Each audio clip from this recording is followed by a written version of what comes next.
like in the solid Yes, vapor, please. like in the solid vapor boundary, by for ideal gases we get the Kirchhoff's equation as d of del hv by t is equal to cpv minus cpl. So and then now for solid liquid boundary we get d of delta hs by t is equal to cpl minus cps by t. So like if we check the units, like it is different. I did not get. Is it you're talking about Clapeyron equation? Clapeyron equation for Tell me solid. one thing. This one thing. Clapeyron equation, was it covered after midsem or before midsem? It was covered before midsem only. Does not matter. I'll solve the doubts. But yeah, what was the problem there? If you can tell me. Ma'am, like from Kirchhoff's equation, I did not understand how you got these two equations. Like you have considered beta values and then given this. Kirchhoff's equation. Yes, ma'am. Okay, fine. Okay, fine. I'll just note down. The TS can just note down the doubt. The first doubt today itself I'm going to solve. Regarding Kirchhoff's equation, I'll just listen to the doubt once more. The TS just note down and I'm going to sort it out. Never mind, okay? I'll do it. Any other doubts from anybody? One thing is for sure, see, if you incur from your seniors, usually the class test assessments, they're always surprised. But since this time everything is online and supposedly you are not in a very comfortable position, we are also not in a very comfortable position. So therefore there is some license. I've asked you to be prepared. Any day we are going to have, or rather it's a continuous evaluation. So it may not be for a whole class. Anytime, any day, 15 minutes, half an hour, in some particular way, your assessments will go on. They are not going to be difficult, but if you're following the class throughout, if you have understood the concepts, it's not going to be tough at all. Achha, any other doubts? So if I continue with whatever I was doing, yes, please. Yes, Excuse me. please. In the chemical Yes. potential lecture that was shown to us, uh, Yes. there was a point where you showed that del of capital U by del N at constant SV was not equal to small u. So I didn't understand that. Please. What was shown there? Can you just tell me? I'll write it down. Del of capital U Please. Del of capital U. by del N. Del N. I think it's dou. Do Dou U by dou Oh, N. del U del N. Acha. Del U del N. Yes. At constant SV Yeah. constant capital S capital V. Yeah, Yeah. capital Capital S, capital V. Perfect. is This equal is. to small u plus N. Oh, acha. That one you didn't. This one I'll tell you just now. You tell me what is capital U equals to. Capital U is nothing but equal to small u into small n into small u. N small big does not matter. It is just the total number of moles. Right? If you wish, you can write it capital also. Achha, now suppose you are at constant V. Doubt if it is not, you tell me. So what do you do? What do you get if you differentiate it? Once you get U del N, the next time you get N del U del N at constant capital S capital V. Am I right? I do not know who was asking the doubt. You just respond. Is this part Sorry, clear ma'am, to I was you? having some network issue. I'm Huh? really sorry. It Loudly, was, please. hold on, I had some network issue. I'm really sorry. No problem. And there's nothing to be sorry. You tell me whatever I have written down, is it fine or not? Yes, ma'am. So I didn't understand why del of small u by del N was non-zero. You proved that. Uh, Here, small u is the molar internal energy, right? So if it's small, then how? Wait. I'll go step by step. Okay, I cannot understand if you are telling so fast. I'll just go step by step. What is small u? You tell me. Anybody, I mean, not that you have to tell. Anybody else can respond. What is small u? It is the molar internal energy, as far as Molar I understand. internal energy. Yeah, definitely. You have understood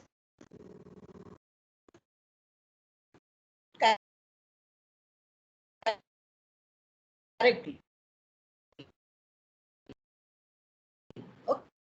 if we have to write everything means all extensive properties capital. Therefore, the total internal energy, it is equal to T into D of total entropy minus P into D of total V. You agree with me? Is this equation fine for you? Yes, ma'am. Can you just tell me your name? See, otherwise it's very difficult for me to see. I cannot see your people also. What is your name, please? I am Adrija.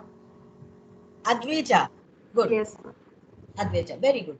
Achha. So this part is fine. So if in the same way you can write down an analogous equation for your small u, yes or no? Yes, ma'am. When you are writing the equation in terms of small u, then in that case, if on the left hand side is in terms of molar property, right hand side should also be in terms of molar property. Yes, ma'am. Fine. So therefore, it is going to be like this. Agreed? Yes, ma'am. Achha. So therefore, from here, what do you know? You know that everything small, smallest small v, this is equal to 0. You agree? Right? When ds becomes equals to 0, dv becomes equal to 0, then quite naturally du becomes equal to 0 from this particular equation. Yes or no? Yes, ma'am. Fine. Now you tell me that what is capital S? That is equal to n into small s. Capital V, n into small v. Agreed? Yes, ma'am. Aditya, agreed?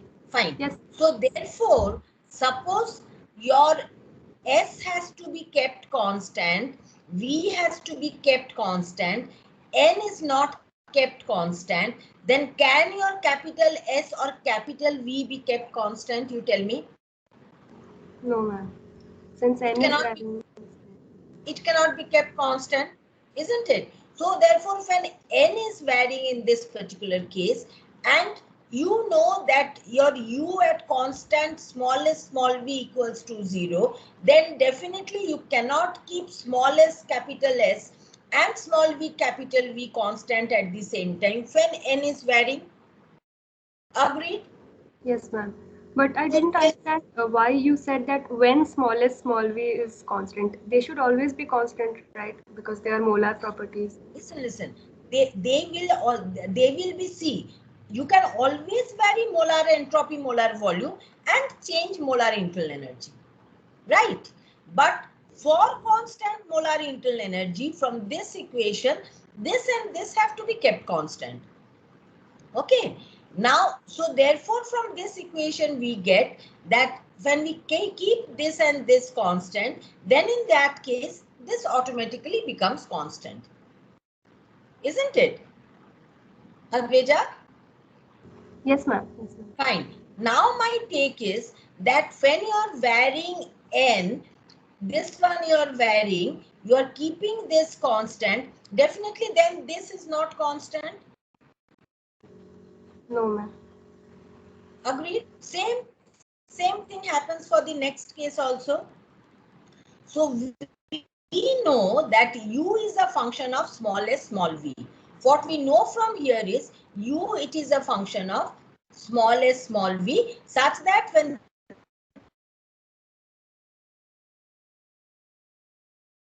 these two are kept constant, and also know when smallest is kept constant, capital S cannot be kept constant. Therefore, I can always write down del u del n at constant S constant V equals to 0. And if I can write this down, I know that del u del n at capital S capital V then cannot be kept equal to 0, because when you're keeping this constant and you're changing n, then this cannot be constant. When you have kept this constant, then in that case, S has to change if n has to change, such that n into S remains constant. Am I clear? So that's why I had said, as far as I remember, I do not remember, that's why I had said that this particular, if this becomes equals to 0, then we can write del u del n at constant SV equals to u. We could have written this down provided this term could have been equal to 0. But we know very well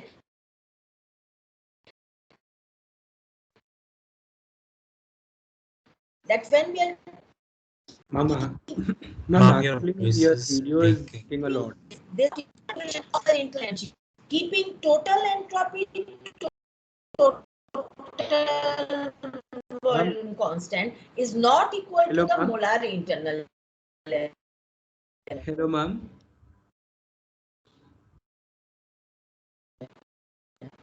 Hello, ma'am.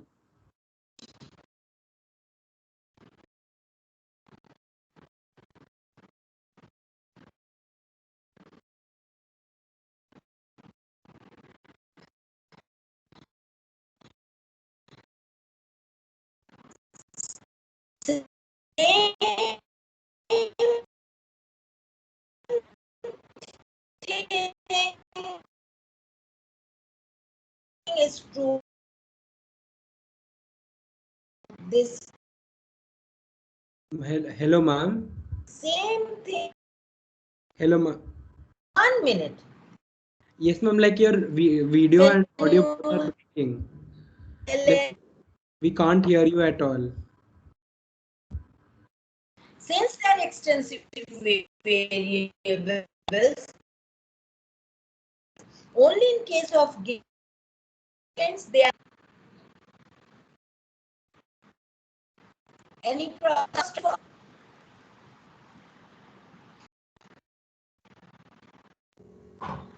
complete this part, and when we write this, then for just like the previous thing, constant TV. This is yes, please. Ma'am, we couldn't hear you properly. Both your audio and video were breaking. What happened? Both your audio and video were breaking. I guess there's some network issue at your side. We couldn't hear you. So this is the problem, you know. Wait, let me put my earphone and tell me if it is better or not. See, this is the problem. Please, yes. Ma'am, I guess it's the issue with the internet. Like your both video and audio both were, I mean, they were not clear. So if you could turn off your video and continue, it might give us a continuous flow. Okay. I'm very sorry. See, that's why I give recorded lectures just for this reason. Acha, now you tell me if it is better or not. Is it better by any chance? Is it better? Ma'am, it is still breaking. Yes, ma'am, it's still breaking a bit. For me, it is worse. Is it better? Video is switched off. Is it better? Ma'am, still we can't hear you. Voice is breaking. You cannot hear me. That becomes the problem. Wait. Is it better now?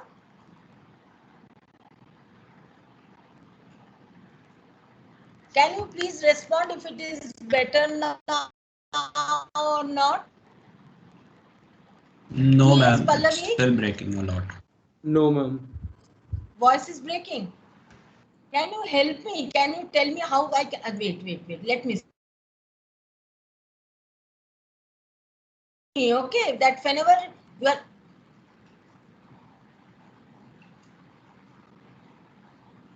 Achha, now is it better?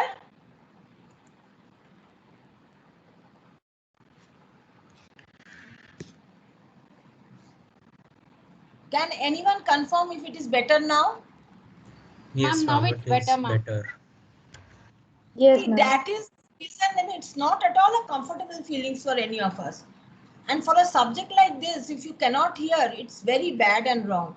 See, that's why I think what I'll do is in future, I'll rely more on your recorded lectures, and we'll try to sort out doubts in this particular way. Okay? Tell me if you can listen to whatever I am telling you. Yes, ma'am. Is it better? Yes, Wait, ma'am. now let me wait. Just one more. I will just find out if it is working out better. If not, then this is the last thing.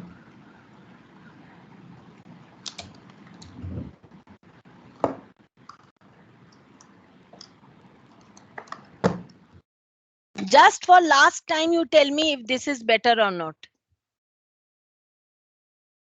Yes, ma'am. This is better, Yes, ma'am. isn't it? Okay, fine. Now, acha, can you see the whiteboard? Yes, ma'am. Perfect. So now can I continue with the doubt? Yes, ma'am. Fine. Okay. Anytime, any problem, the TAs or all of you, you please stop me. Okay. Acha. So whatever I was trying to tell you. See, so that's why we find that for all the other thermodynamic potentials U, H and A, we find that the constraints which are there, they are extensive variables, right? Since they are extensive variables, therefore the molar property and the total property could not be kept constant, as a result of which we found that del U del N at constant SV was not equal to molar U, del H del N at constant SP not equal to H, del N at constant TV was not equal to A. Interestingly, if you see G, the constraints are T and P, right? Now these two are intensive variables. So for this case, if we write it down, then what do we get? We get this is equal to G plus del G del N at constant TP. Agree? Agree with me? Yes, ma'am. Yes or no? Perfect. What is this small dg equals to? Minus SDT plus VDP. So therefore from here what do I get? dg at constant TP equals to 0. So therefore from there we can say that del G del N at constant TP, this is equal to 0, and therefore we can say del G del N at constant TP, this is equal to G. But for other cases, for all other cases here, if you see, I cannot tell that. Now is this part clear to you? Yes, ma'am, I got it. Thank you. Perfect. After that, what we tried to do?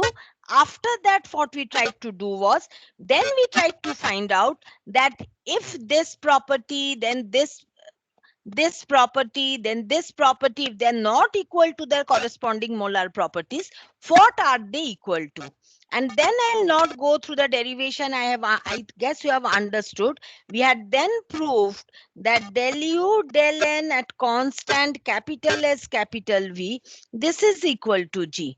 And then further, we had also proved del H del N at constant SP, that was also equal to G. And again del A del N at constant TV, this was also equal to G. So therefore we found out that then this G must be something very important. It definitely requires a very special position in thermodynamics. And you know that whenever we have someone very special, we try to address them with a special name.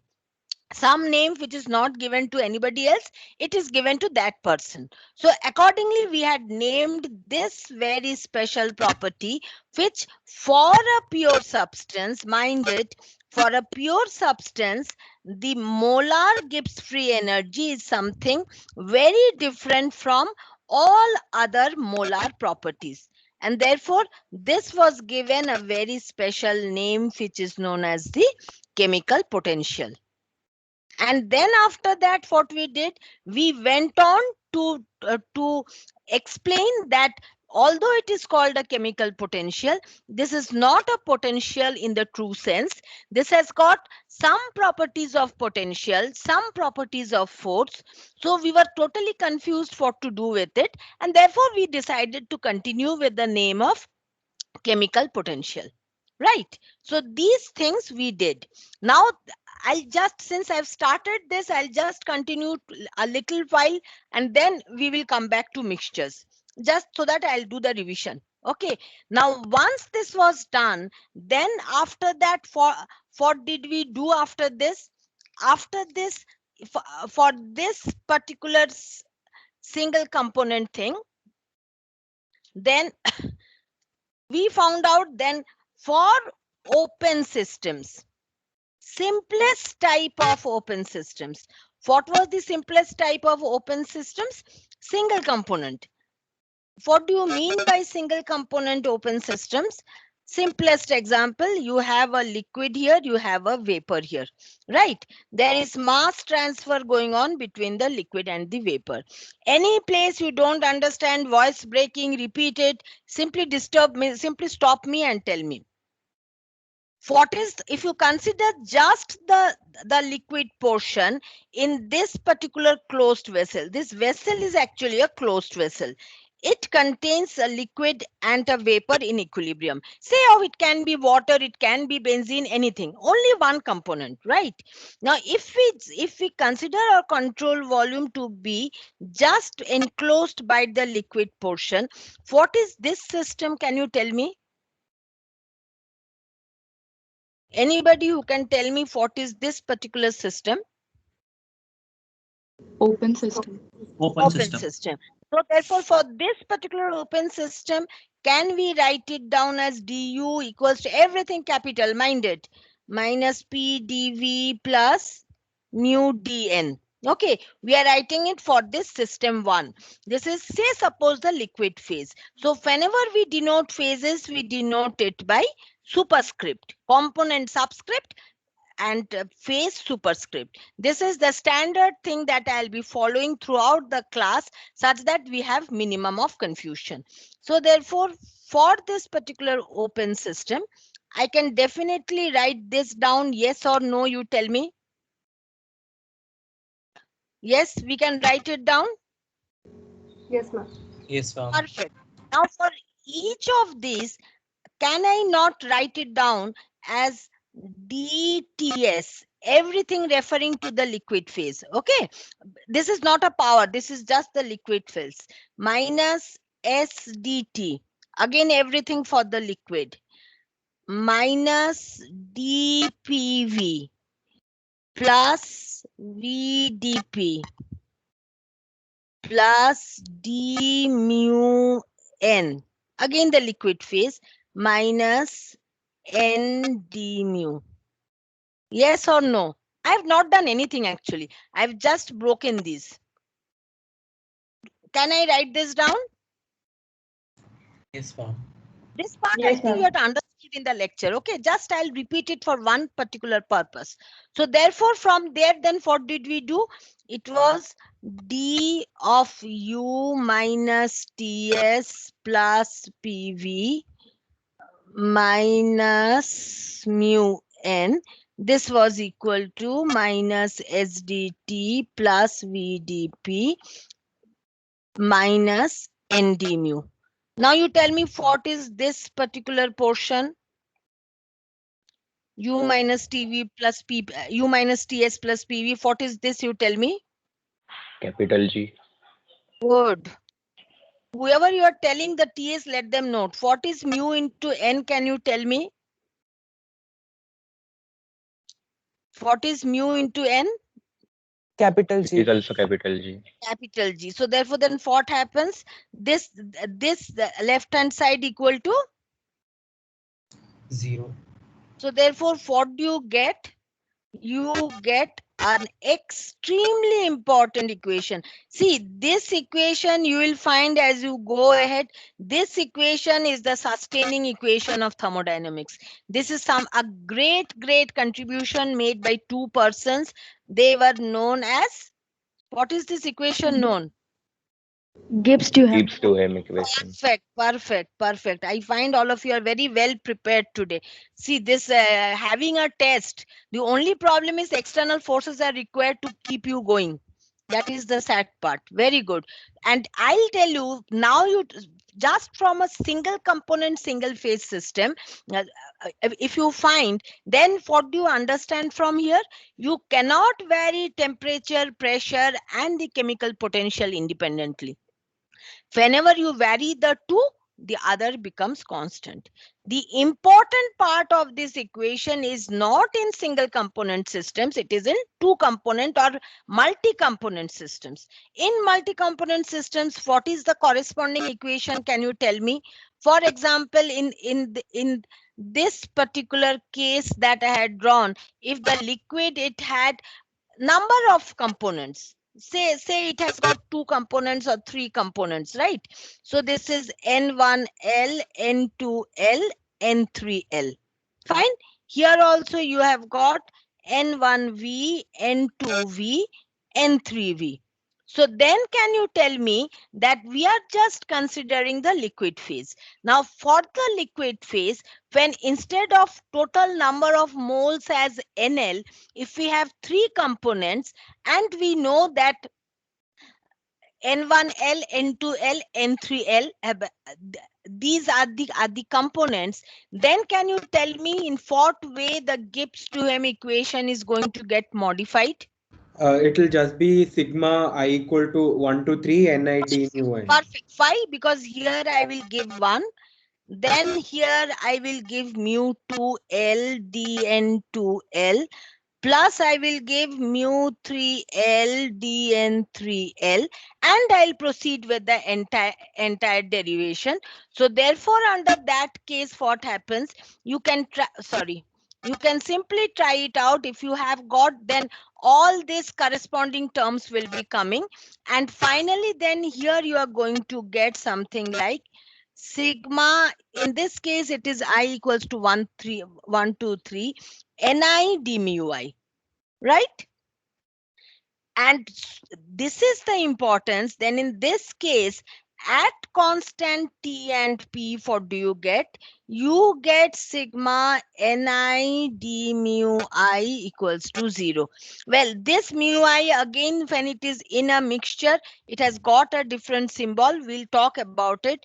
For the time being, just remember that this mu I is not equal to the molar mu I. For a single component system, this particular mu, it is simply mu equals to G by N.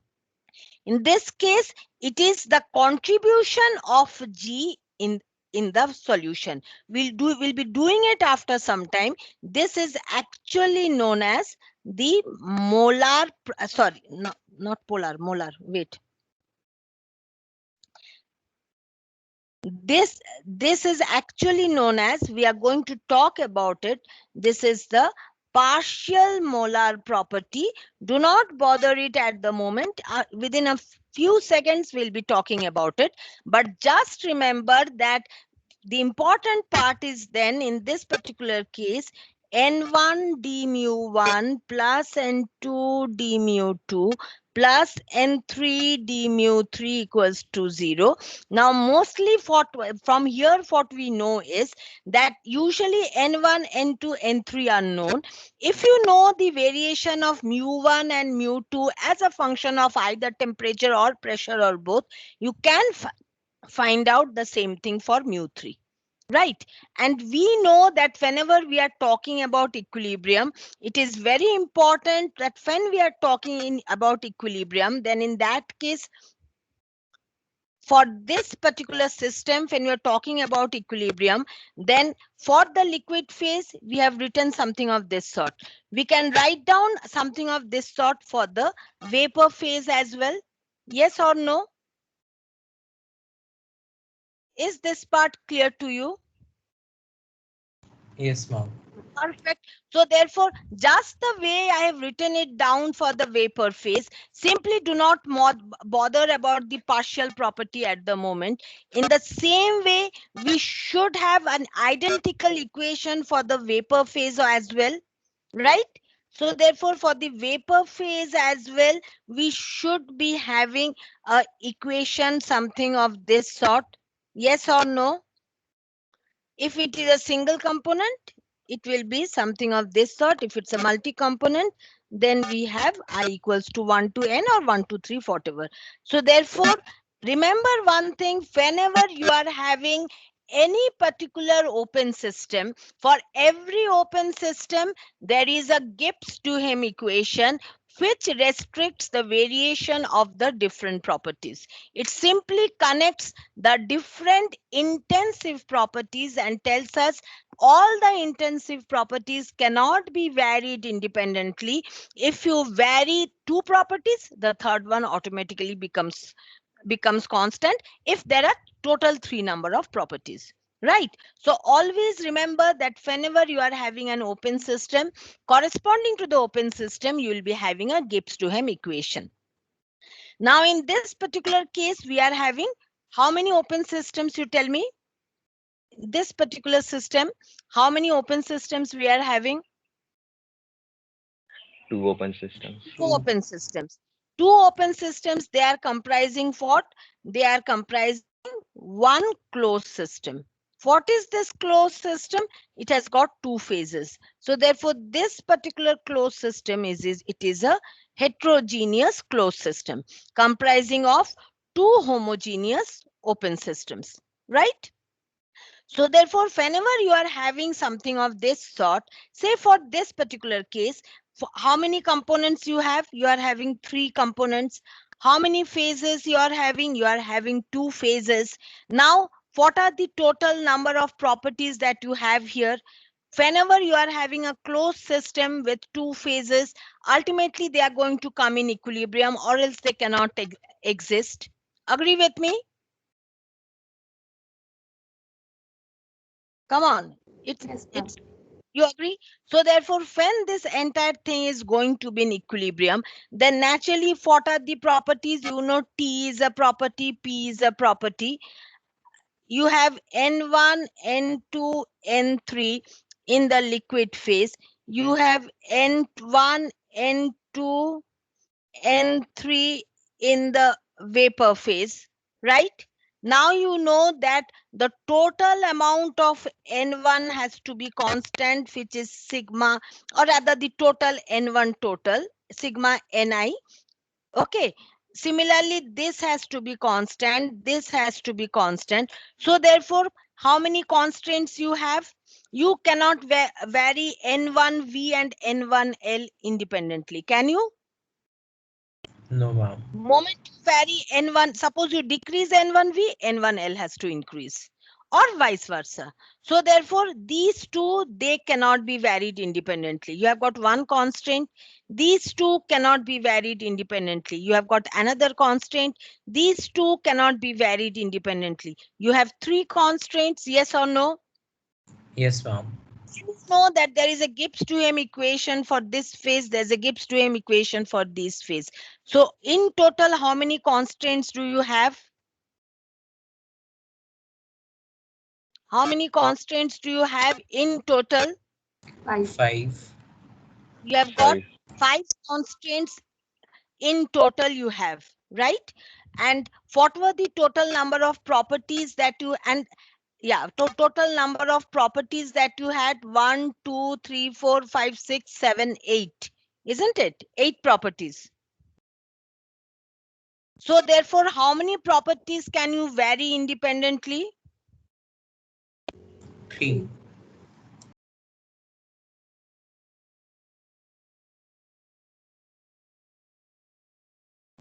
Perfect. Wait, did I do it correctly? F equals to C, 3C minus 2 plus 1. How much does it give you? 3 plus 1, 4. This gives you 2, isn't it? Have I done it correctly? Just see. From Gibbs phase rule, what you are getting? Yeah. So now you tell me what is the other constant? Can you tell me? There are 2 Gibbs-Duhem equation. There is a limitation for all these. What is the other thing that, can you tell me what is the other constraint here? Yes, anybody? Sigma of all n is constant. Perfect. Perfect. You cannot vary one in the liquid and vapor phase separately. You cannot vary component 2 in the liquid and vapor phase independently. You cannot vary component 3 in the liquid and vapor phase. And finally, the total number of moles have to be constant. So therefore, in all, actually, you are having 4 plus each Gibbs Duhem equation. So therefore, you are having, in all, you are having how many constraints? It's not 5, it's 6. And therefore, how many intensive properties? Mark it. We are not talking about the extensive properties. What I mean to say is you can very well increase the total volume of this entire heterogeneous closed system. You can increase the volume of the liquid, just increase the volume, keeping everything constant by adding more liquid of the same composition. Okay, you can increase the volume of this particular vapor phase. So regarding extensive properties, we are not talking. But when we are talking about the intensive properties, under that condition, we find that we have how many can we change for how many intensive properties can we change independently? Come on.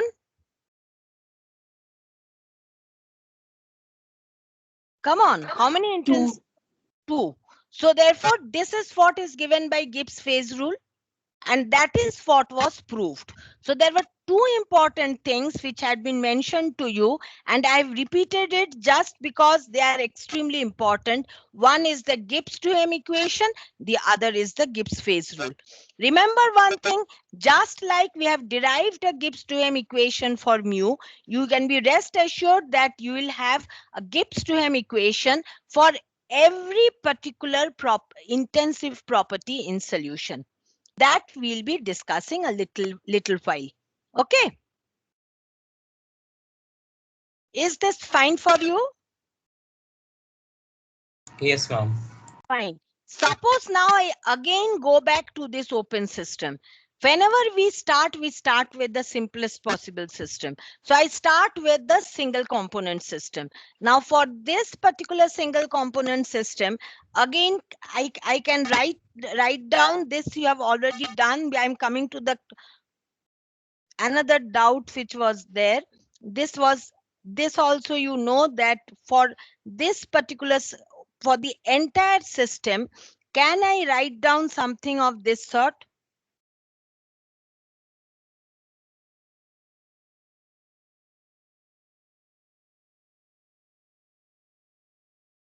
Single component system, mind it. Superscript means we are talking about the number of moles in a particular phase. Any place, anywhere you do not understand, just let me know. Can I write this down? Yes or no? Come on. Can I write this down? Single component, 2 phases. Any doubts with this particular equation? Now here I know if there is single component, again I know since this whole thing is closed, therefore dn has to be equal to 0, which tells you dnl equals to minus dnv. Perfect. And at constant temperature pressure, if you consider, this part goes off, this part goes off, and we know that this is equal to this. So therefore, instead of this, we can simply write down and we can replace this with DNL. Can I do this? Yes, ma'am. What is this term? This is mu L. What is this term? It is mu V. So from here, what do I get? I get mu L minus mu V DNL equals to 0, which tells me that when it is under equilibrium, that is dg equals to 0 and dnl cannot be equal to 0. So naturally mu L has to be equal to mu V. Or in other words, you can also write it down as sigma mu I equals to 0. So therefore, we started with the condition of equilibrium as dgTp equals to 0. And we find that another way of expressing this equilibrium is to say that the chemical potential of any component in the two phases is equal to 0. Now in this particular equation, if I had got two components or three components, then in that case, I would have two other components, or rather two other terms here. This term would have been dn1l, then there would have been dn2l, dn1v, dn2v. In that particular case, we would have got two such equations, and for one equation it would have been this. For the other equation it would have been wait, it is getting very.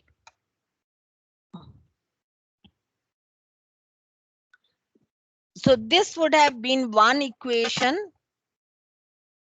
Other equation would have been mu2L minus mu2V dn2 equals to 0.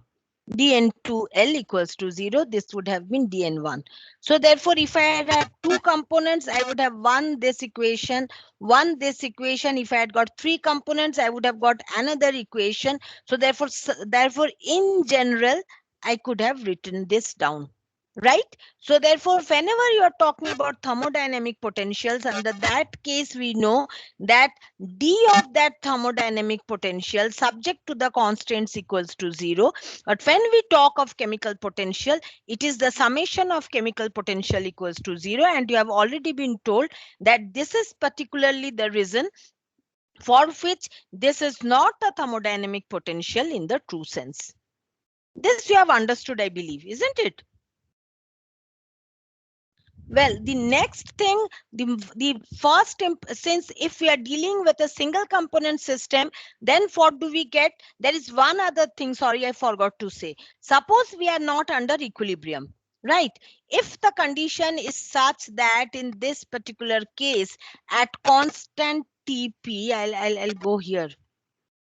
Okay, so therefore, what do I know? I know dg. Again, suppose I take a single component system. I know mu L d, sorry, dnl plus mu v dnv.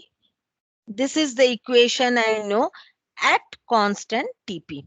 Agree with me? Now suppose I get d, and we know that mu l and sorry dnl equals to minus dv. So therefore dgTp for a single component we get mu l minus mu v dnl.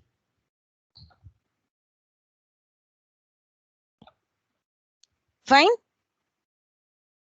Now suppose I get dgTp for this particular part, it is less than 0. Can you tell me what does this signify? When I tell dgTp is less than 0, what does it mean? The process is spontaneous. Perfect. Or it is spontaneous. Or in other words, mu v has to be greater than mu l. Isn't it? Therefore, what this process will try, it will try to bring dg to 0. Now, when it wants to bring dg to 0, what will happen? If mu v is greater than mu l, then there'll be mass transfer from the vapor phase to the liquid phase, or dnl will be negative. So therefore, what I mean to say is that finally we would like to end up in equilibrium. So therefore, if this is less than 0, then what happens? The vapor phase that will shrink, the liquid phase will grow in size till the Gibbs free energy of both become equal. If suppose instead of this we have dgTp greater than 0, then you find that the liquid phase will shrink and the vapor phase will grow till both of them we come to the same potential. Is it true? Therefore, mass transfer will occur in a direction such that we can attain equilibrium. It can happen that if DGTP less than 0, then the forward process is spontaneous. If I write DGTP greater than 0, then the backward process is spontaneous. Whatever is spontaneous, that particular process will take place till we reach equilibrium if there are no external forces to disturb the equilibrium. Tell me if this part was clear to you or not. Yes, ma'am, it was clear. Only one voice I hear. What about the others? Come on. Any confusion, go back to my recorded lectures and listen. Okay. And suppose you have got some doubt which your friends may not have. You might think that, well, that doubt will look stupid if you ask me. You can ask me personally. Okay, you can email me, or you can take a time where we can sit separately and discuss the doubts. Well, from here, for a single component system, what did we do? First, can you tell me the consequence of this particular thing for a single component system, from this very important thing that mu L has to be equal to mu V for a single component system? Can you tell me that what was the most important consequence of this particular equation? Anybody? Ma'am, can you repeat? Your voice was breaking. Listen, what have you found out?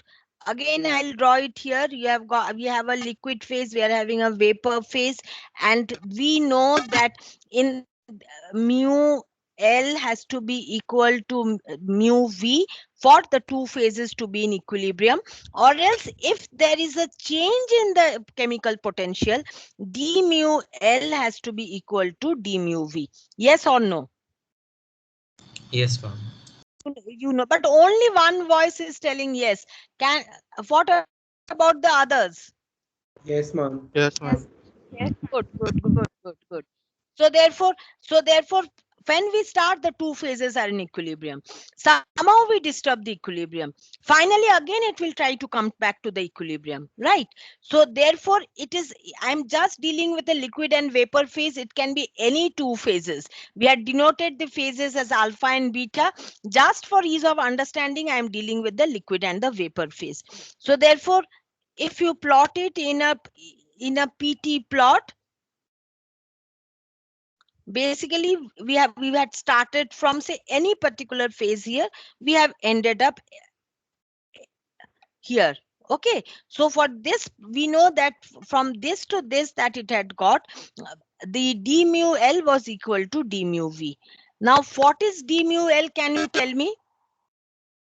Mu is nothing but G, so therefore dg was equal to, yes or no? Yes, ma'am. Yes, ma'am. Yes, ma'am.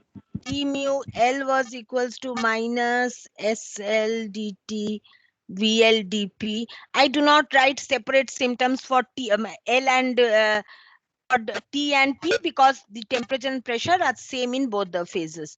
Same way we can write down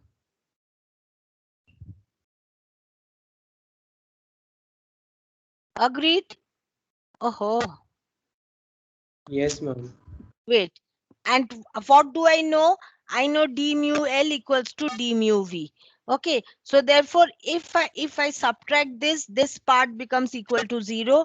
And what does this give you? This gives you minus SL minus SV dt plus VL minus VV dP. So from there you get the most important equation which you have already done. So now something which you have already done. What is this equation? Clapeyron equation. Clapeyron equation. So therefore the Clapeyron equation is an outcome. And what is the importance of Clapeyron equation? It gives you the slope of the PT curve. Okay, for any particular two phases, it can be solid vapor, liquid vapor, solid liquid, wherever we can get the slope of the transition curves on a PT plot. This is what is important for the Clapeyron equation, and everything has emanated from two phases in equilibrium. Right? So therefore, for two phases in equilibrium, we get this, and then again we modify the Clapeyron equation. We have a number of say assumptions, etc. From the Clapeyron equation, specifically for liquid vapor systems, we have simplified it to the Clausius-Clapeyron equation, from where we have expressed delta S in terms of delta H vaporization, blah blah, etc., etc. And we come across the Clausius-Clapeyron equation, which again you know is something very useful. Right? You agree with me? Yes, ma'am. Fine. So therefore, this was for a single phase system.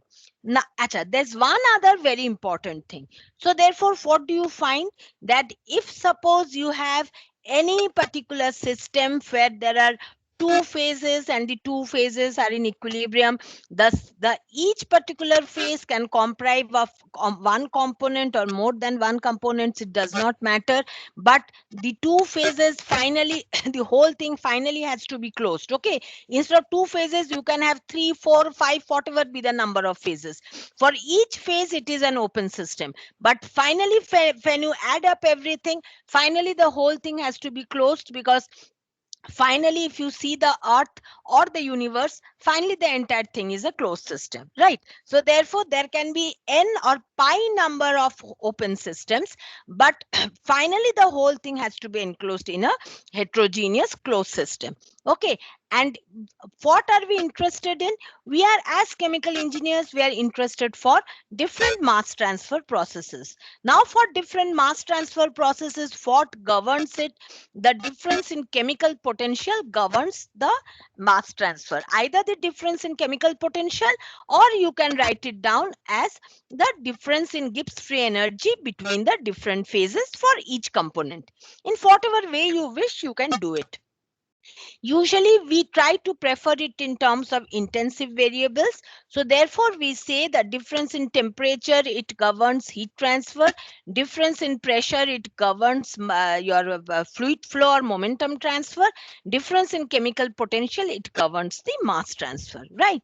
So therefore, if you have to know that whether you can perform a separation process, whether distillation occurs, or whether a liquid-liquid separation is going to occur, any particular mass transfer process, if it has to occur, there are two phases, and you want to know whether mass transfer will occur between the two phases.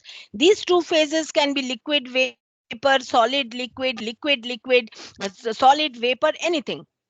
If you have to know what you have to do, you have to find out for each component the chemical potential in one phase, the chemical potential in the other phase, find out the difference in chemical potential. If naturally mass transfer will occur from the phase with the larger chemical potential to the phase with the smaller chemical potential for each particular component. Am I clear? Yes, ma'am. So therefore, if you have if for any number of components, say I denote the component number I, you have to calculate mu I in, say, the liquid phase. Okay, I can take it alpha beta, but for your understanding, I'm keeping it in this way. You have to compute mu I in the vapor phase. Find out the difference for each component.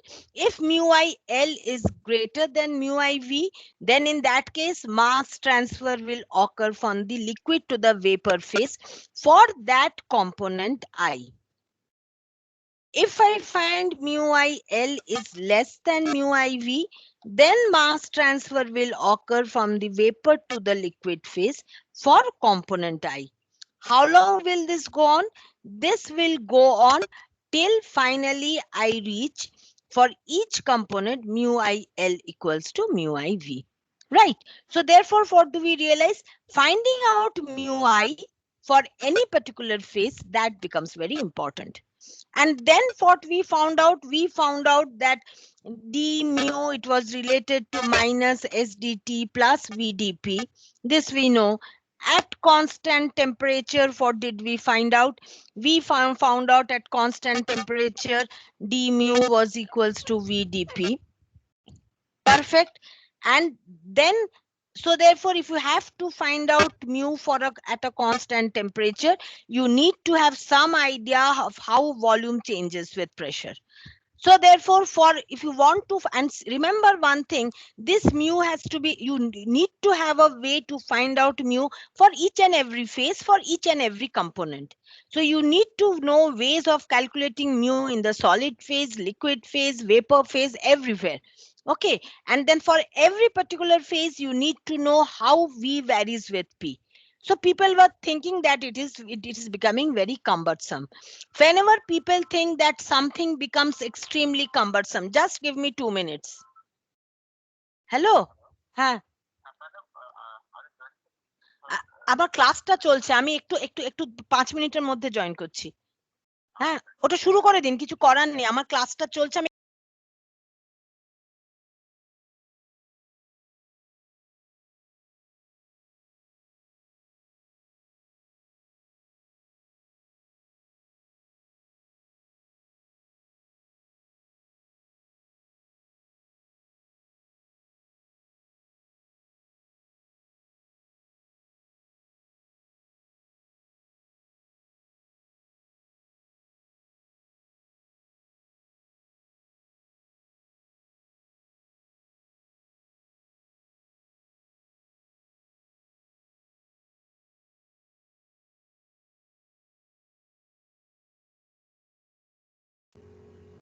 Ma'am, you're Excuse me, muted. ma'am, your mic is on mute.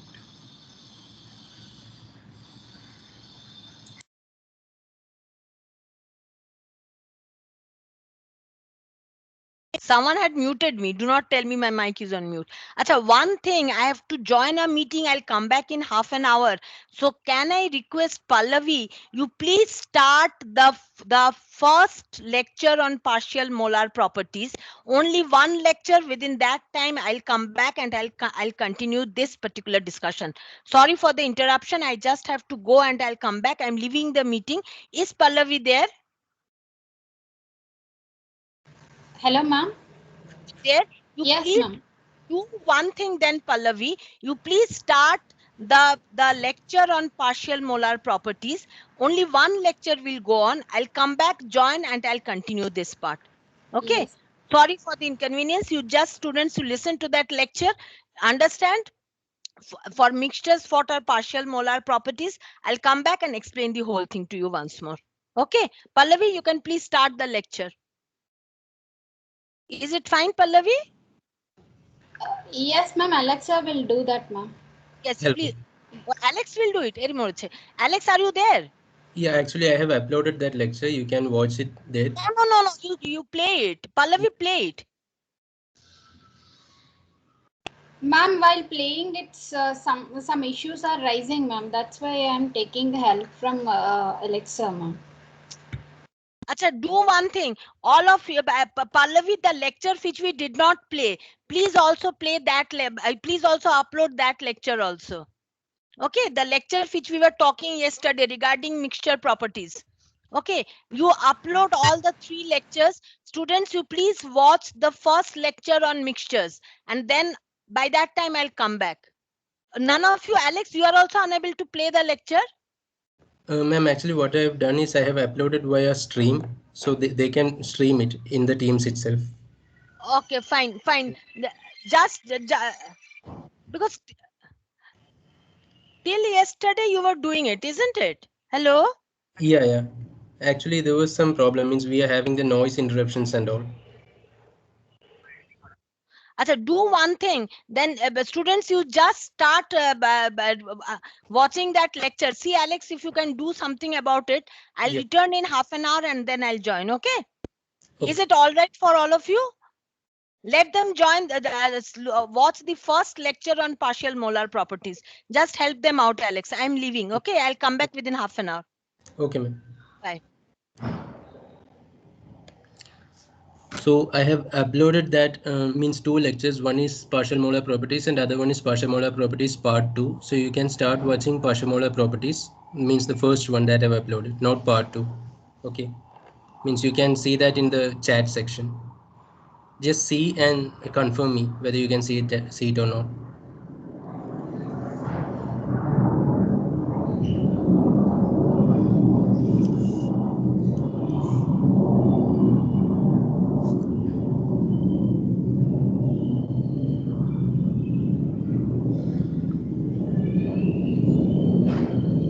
Is there anyone there?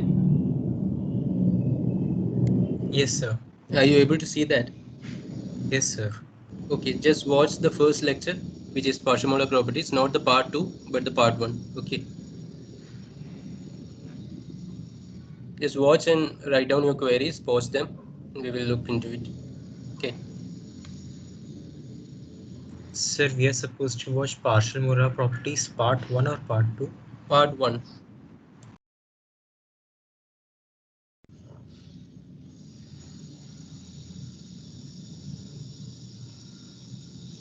I've uploaded 2 lectures. The first one you watched, which I've uploaded around 9:13, I guess.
Guys, the second part on partial molar properties is already uploaded. So once you're done watching the first one, you all can watch the second one also.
Well, I'll just interrupt for a while.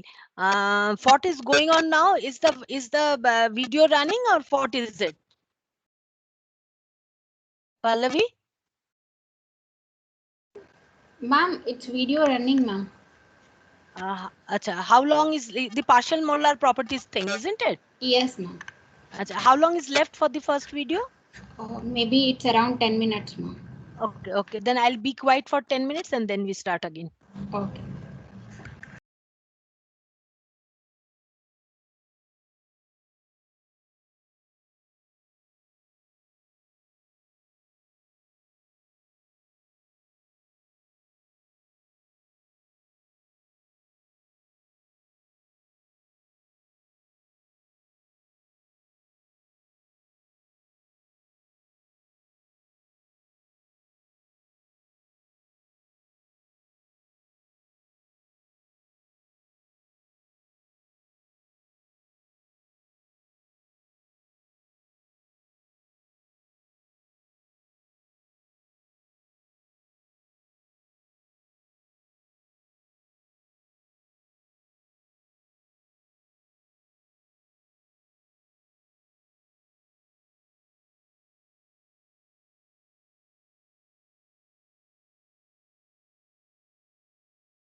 Hello. I hope everyone done with that video. Ma'am is there. Ma'am will continue the session. And if you have any doubts, please tell me.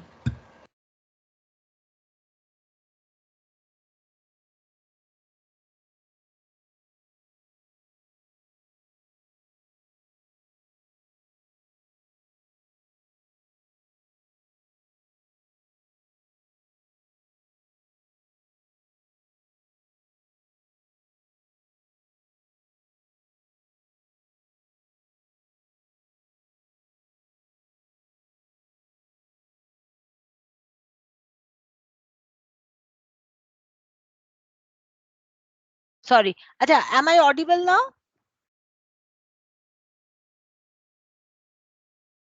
Am I audible now?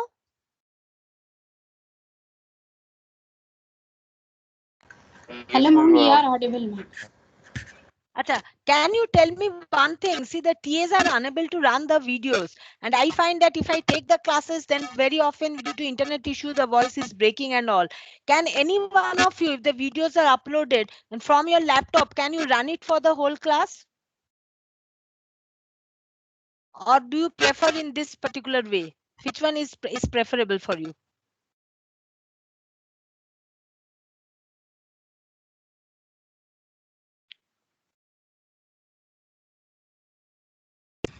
Actually, ma'am, there is like I also have weak internet, so like. No, you are fine. So in this particular way, if the videos are uploaded, say after every week, if the videos are uploaded or after every class, is this fine for you? Yes. Yes, ma'am. Okay, fine. Then for Ma'am, Pallavi, yeah, please. ma'am, after uploading some set of video lectures, please take one doubt session so that you can clear our doubts. No, definitely. I am there. So in fact, after every class, I'll take the doubts. Okay, in every class I'll be present, and because see, I want to teach, but the problem is when I'm teaching, then lot of time my voice is breaking, etc. Okay, see, that's why only I'm taking this particular session. Without doubt clearing, I know nothing is going to happen. Okay, but my only take is just to make matters simple. I was just thinking if the videos can be run in the class. Or else do we upload them and you see them yourself? Which one do you prefer? Ma'am, you upload it. See, because while playing it online, like there's a lot of lag due to internet issues. Perfect. Pallavi, just do one thing after this class. You do one thing, the video which I have already taken, okay, the mixture part, that video also you upload. The students can go through it at their leisure, and whatever doubts they have on Wednesday, we can clarify those doubts. Okay, ma'am. Okay, the previous video also you are going to upload it. Okay, and today you have run one lecture on partial molar properties, I believe, isn't it? Yes, ma'am. And one more lecture is also uploaded, ma'am. A For partial molar. what? Oh, Partial molar. both of them has been uploaded. Perfect. Yes, First one has been run, isn't it? Yes, ma'am. Perfect. Acha, so tell me one thing. I continue with whatever we were discussing, and then we come to mixtures. Is that okay for you? Yes, ma'am. Okay, so therefore I'll share the whiteboard once more.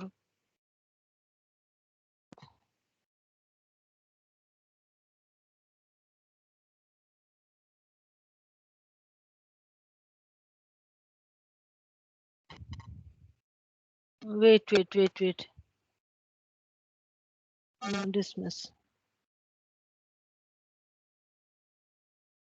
Yeah, so this was what we were going through. Okay, we were just discussing. Am I audible, and is the whiteboard legible? Yes, ma'am. Perfect. So therefore we come back, you are going through mixtures now. For a time being, I'm sorry for this disruption. There was a very important meeting, so I had to attend it for a short while. Anyhow, so we come back to pure components once more. Okay, in the pure components, what did we see? That suppose we are having one particular pure component in two phases, then we need to find out the chemical potential of that component in the two phases, and from there we would decide whether a mass transfer takes place or not. Fine. So therefore it was important to evaluate the chemical potential of any component in the different phases. So we needed some technique to find out chemical potential for different phases and for different components. Fine. What did we find? We found out that usually we work at constant temperature. So therefore d mu is given by this. So therefore for all different substances, solids, liquids, gases, their components in mixture, in liquid solutions, in gaseous mixtures, for everything we need to know how V varies with P in order to evaluate d mu. And remember one thing, in practice, we deal with much more complex mixtures. So it is not always very easy to do it. So what people thought is, see, whenever we are in a mess, we refer to something ideal we resort to ideal gas laws. Now, whenever we resort to ideal gas laws, we find out that what is the expression of mu under ideal gas condition. Whenever I denote an ideal gas, it will be a superscript of 0. Please do not forget, anytime superscript of 0 gives you an ideal gas, right? So therefore, we found that for an ideal gas, this is the equation. It was then felt that why not we do something for any substance. That substance can be a solid, a liquid, a real gas. It can be a component in a mixture. It can be any damn thing. What we do is, just like we have DL and P for an ideal gas, we will simply replace P with F, the fugacity, and then we will be estimating the fugacity depending upon the type of the substance. Right. So what we are basically doing, we are simply replacing the concept of chemical potential with the concept of fugacity and start working all the equilibrium problems with the concept of fugacity instead of the concept of chemical potential. Now, why do we do that? We do that because we do not know the chemical potential of an ideal gas, but we know the fugacity of an ideal gas. It is equal to the pressure of that gas. So therefore, for evaluating fugacity, if we have some particular integration, then we find that in that integration, we know the lower limit.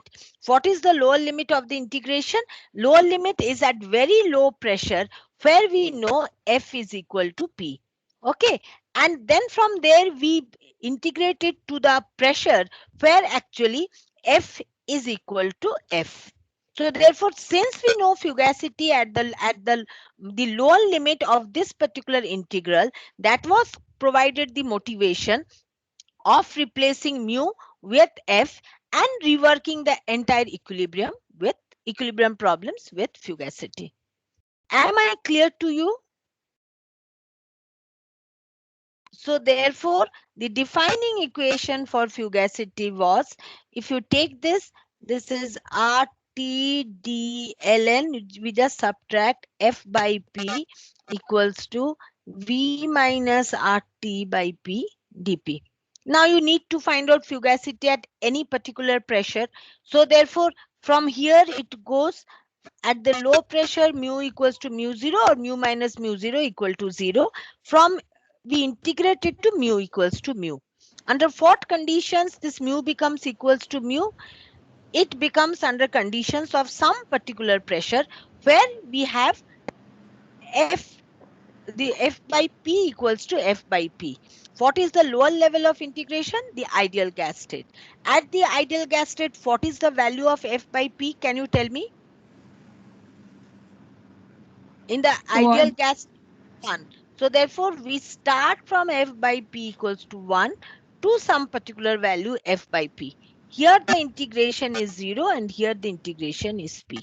Now, one thing you have to remember, that the problem of thermodynamics comes just because we have to integrate, if we have to integrate something to get the properties, because in throughout thermodynamics you will find that we are having different equations in terms of differences, right?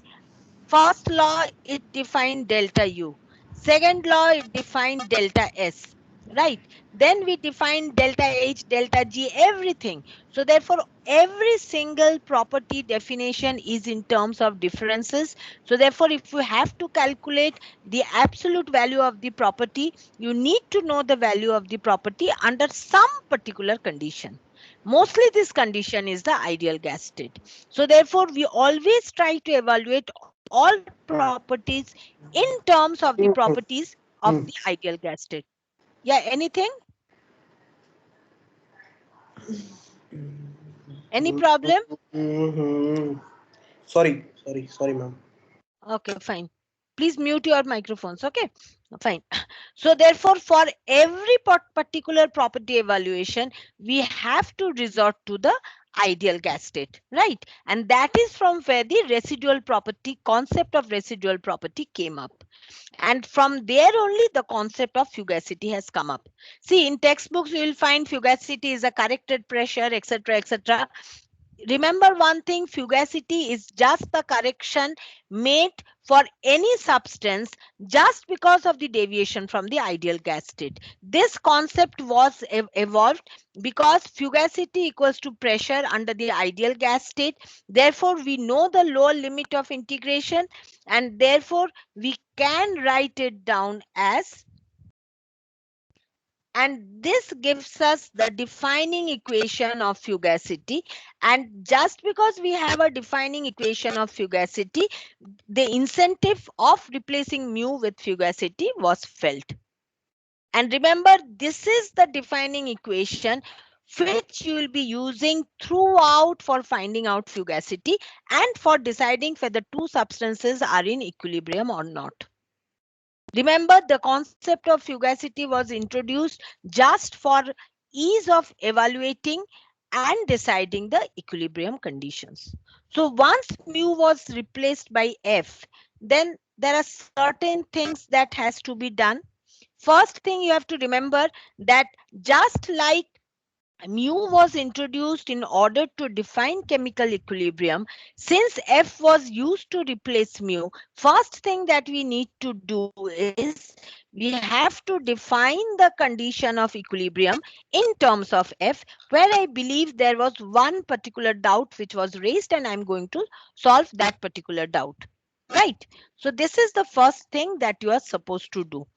And what is the second thing that you need to do? The second thing is that just like we had defined a Gibbs-Duhem equation, it's important that you define or you derive Gibbs-Duhem equation in terms of F. The video lecture has already been there. I believe you have followed that. Try to do the derivation yourself. It is important that you derive Gibbs-Duhem equation in terms of fugacity. In fact, you will find you are just introduced to partial molar properties. You will find that for every partial molar property, there is a Gibbs-Duhem equation. And once you can derive Gibbs-Duhem equation for any partial molar property, you can use the same for any other partial molar property. Third thing, just see that the video lectures for these have been played and you are aware of this. Second thing, any new property that you introduce, it's important to relate that with the measurable properties. Why? Because finally what we measure are the measurable properties, and then we estimate the other properties in terms of changes of the measurable properties. When I talk measurable properties, the two most conveniently measurable properties are T and P. V is also, volume is also a measurable property, but it's not very convenient to measure. Measuring temperature and pressure are easiest. So therefore, any non-measurable property that we introduce, it's important that we express them in terms of T and P. So therefore, the next thing that you should be aware of is expressing F as function of Tp, or in other words, to know del F del T at constant P, del F del P at constant T. I have told you that whatever changes we undergo, all the changes can be expressed in terms of isothermal isobaric changes. So therefore, if you want to calculate any property change, then the entire process has to be broken up into isobars, isotherms, and you are going to evaluate these particular terms for every isobar, isotherm that constitutes the process. And finally, after summing up all these things, you know the total change in fugacity that has taken place, because a system has undergone a process where each process can be broken down into a series of isobars and isotherms. And finally, after all, you are supposed to evaluate F. So therefore, you need ways of estimating F. So these are the 4 things that you are supposed to know, right? Condition of equilibrium I'm going to discuss now because there was a doubt. Gibbs-Duhem equation, it's pretty easy, you do. This is not at all difficult. Only request which I have is, do not try to jump steps. Always start with this particular defining equation. Write down this equation. Decide for yourself what should be the lower limit and the upper limit. 2 things you should remember. Point 1 is the lower limit should be something whose value you know, or at least you know how to evaluate the lower limit. Other thing which is important for you to remember, whenever you are writing an equation, all the lower limits must refer to the same standard state. If it is at very low pressures, then all the lower limits should refer to very low pressures, right? If it is maybe pure component, then all the lower limits must refer to the pure component. Suppose you are working with mixtures and you want to find out how the any property changes from the pure state to the mixture state. Then you would like to integrate from the pure component state to the mixture state. Remember, for all the integrals that you are doing, for all of them, the lower limit has to be the pure component state. So in thermodynamics, if you remember 2 things, your life becomes very simple. One is that the lower limit will always be a state which you can conceive and where the values are well known. Mostly they will be the ideal gas state. If you're dealing with mixtures, at times it can be the pure component state. The other thing you have to remember is that the lower limit has to be the same, or rather the limits of integration has to be the same for all the expressions in the equations. These 2 things are something very important that you need to know. So therefore, for estimation of F, we resort to this equation. If you resort to this equation, you find that F by P is expressed in terms of the PDV behavior. So just like we had discussed the residual properties, in the same way, if you have the PV, PVT behavior of the gases, you should be in a comfortable position to find F by P. This was already discussed. Then instead of if you do not have the PVT behavior, then in that case, what you have, you can refer to the compressibility factor chart. You are going to express this in terms of Z, find out Z in terms of PRTR, and then find this out. We also have derived that this particular term, this is known as the fugacity coefficient phi.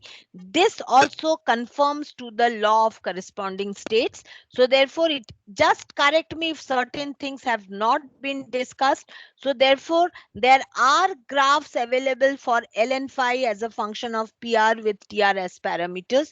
You can refer to these graphs and also calculate phi, and from phi you can calculate F.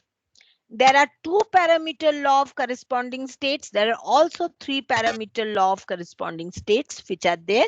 These have already been discussed. If you have any doubts, you place it, or else I'll not be discussing these things. If suppose the PVT behavior is not there, on the other hand, data on enthalpy Gibbs free energy is there, then also how to evaluate F by P, that has also been discussed. So we are discussing such a lot of techniques just because we do not know for which particular system which particular data will be available for you. If PVT behavior of the gases are there, you refer to that particular equation of state. It can be a cubic equation of state. It can be a virial equation of state. In this particular class, we usually emphasize on cubic equation of state. The primary reason is for every cubic equation of state that you come across, there are two constants A and B, or alpha beta in whatever way. All these constants, they can be expressed in terms of the critical constants TC, PC and VC. Now, for any particular gas, these particular properties, they can be easily measured and they actually characterize the gas. So therefore, if you can express anything in terms of TC, PC particularly, it is very convenient.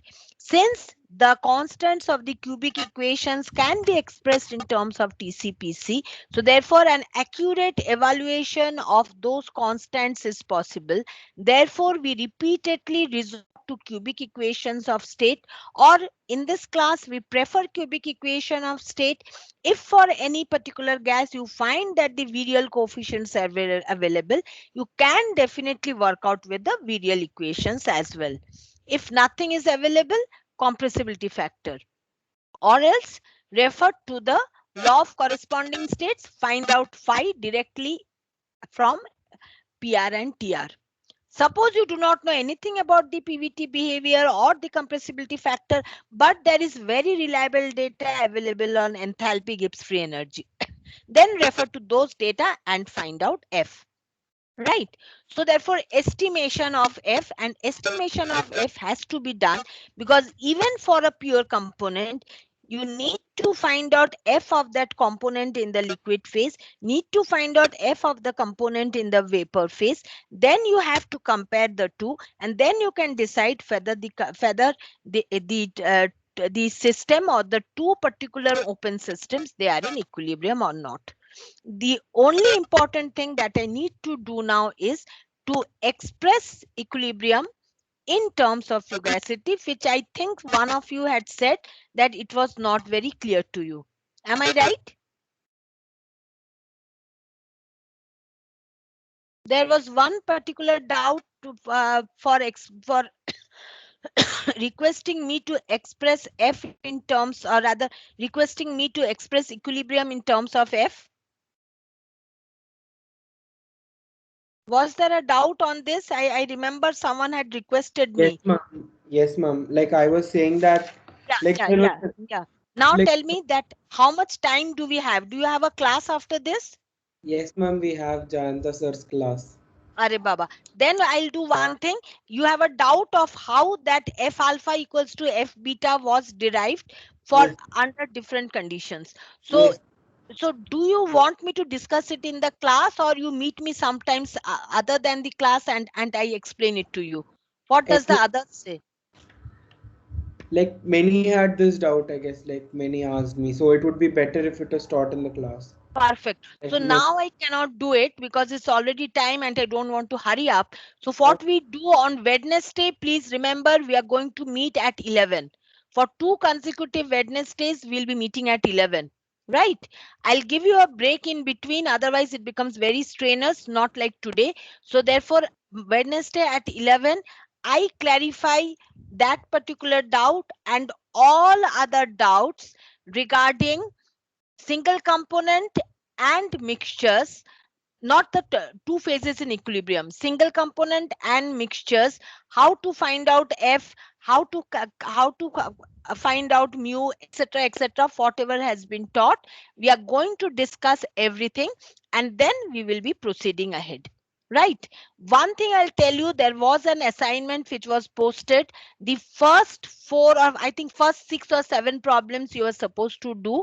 What I would request you is, for all those problems, please repeat those problems and also estimate the fugacity and the fugacity coefficient along with the residual entropy and the residual enthalpy.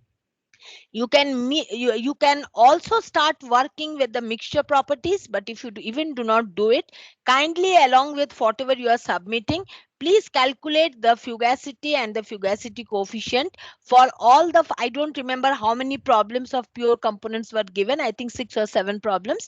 Please do it, and then you are going to submit the whole thing, right? So I guess tomorrow at midnight was the time. So therefore, please do it, and moment to start doing it, you will be facing some problems which we can discuss on Wednesday at 11. Is it all right for all of you? So therefore, I think I have already overshooted my time by 1 minute. So we end the class now. Thank you all. We would meet again, I repeat, on Wednesday at 11, and I'll take up your doubts and we go ahead. Any time in between, you will be having the assessment test. It will not be difficult, but if you're not thorough, then it might be difficult. Otherwise, I'm not going to put any difficult questions. I just want to test your concepts and nothing else. Hello, ma'am. Yes, Hello, please. Ma'am, I uploaded mixtures part 2 in Meet, ma'am. Please check and confirm. Okay, perfect. These students can check it and they can see, and let them go through it as well. Okay. Okay. Okay, then we leave the class. Thank you, students. Thank you, ma'am. Oh, you have one more class now. Okay, leave and then again log in. Bye.